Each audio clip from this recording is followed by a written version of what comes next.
A recent headline in a CTV News piece reads, and I quote, "Most Canadians feel as safe or safer than 10 years ago, Nanos poll finds. Conservative voters are another story," end quote. So why is that?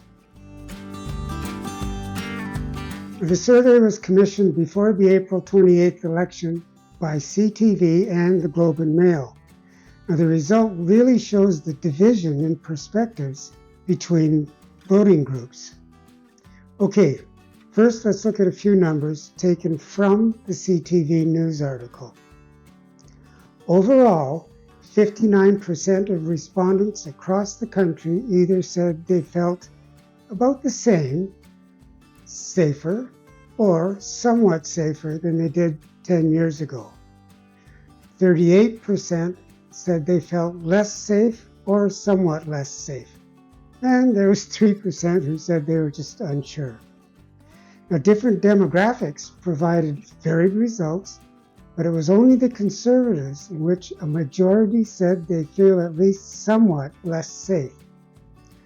48% of Pierre Poilievre's supporters said they feel less safe, while 11% said somewhat less safe. That's a total of 59%. Compare that to only 26.5% of Liberals, 23.6% of NDP, and a mere 18% of Bloc voters. Now, as I see it, the bottom line is this. A change of leaders can alter the trajectory of a party and thus influence their followers and/or attract others of like mind.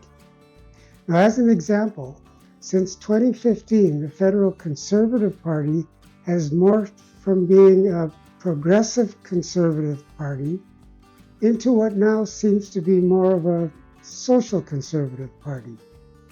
During this last election, they ran on a populist platform following Trump's lead that provided little substance in the way of saying what they would do, and a lot of rhetoric around fear, anger, prejudice, and exclusivity. This included immature name-calling, the constant message that Canada is broken, that criminals are so rampant that it is necessary to ignore the Charter of Rights and Freedoms, and that anyone who didn't think like Poilievre was to be distrusted and even despised. So, as it turns out, the Conservative base was fed a constant diet of misinformation and angry rhetoric designed to stoke fear.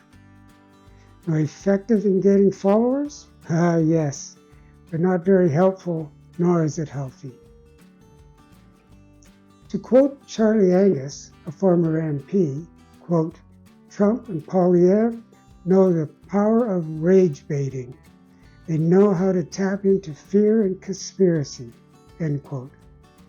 Now, I've done a video titled "Leading from Behind, the Populist Nationalist Politician" that goes further into what I see as the populist politician. You'll find a link to that above. Now, I've heard from conservative-leaning friends and others that I must be naive, blind to the truth, affected by fake news. I beg to differ. In my 73 revolutions around the sun, I've experienced many things. I've investigated different religions, as well as actually studying the different political parties in Canada. And I can say emphatically that often the name of the party doesn't even come close to describing what that party is. Now, each one is different, depending on whether it's federal, provincial, or territorial. So contrast the former BC Liberals with their federal counterparts. They were nothing alike. Compare the Ontario Conservatives to the United Conservative Party of Alberta. Again, totally dissimilar.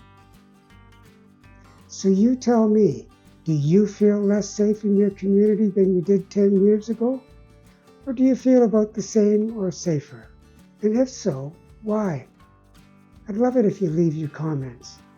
Now, I do ask that all comments be respectful and free of name-calling and foul language, as I really like to see some real dialogue. Well, while you're here, if you appreciate this video, please like it and subscribe to the channel. Then click on the bell so you get notified when new videos are uploaded. In the meantime, stay safe and enjoy your day. I'm wishing you peace, health, and harmony. Bye for now.